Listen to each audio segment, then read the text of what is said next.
El càncer de laringe, principalment degut a un abús de tabac i alcohol, precisa en alguns pacients de l'extirpació de la laringe, perdent així l'òrgan principal encarregat de la parla. Les pròtesis fonatòries són dispositius mèdics que permeten parlar a persones que han perdut la veu després de la laringectomia.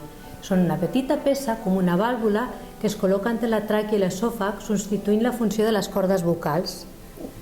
Quan la persona tapa el traqueostoma, que és el forat que li fem al coll, o fa servir la vàlvula, l'aire dels pulmons es desvia cap a l'esòfag a través de la pròtesis i així aquest aire fa vibrar els teixits i crea un so, que després, amb la boca i la llengua, es converteixen en paraules. No és una veu normal, però permet parlar de manera bastant entenedora i comunicar-se en el dia a dia a aquests pacients. Per tant, amb les pròtesis fonatòries donem veu als pacients que ja no en tenen.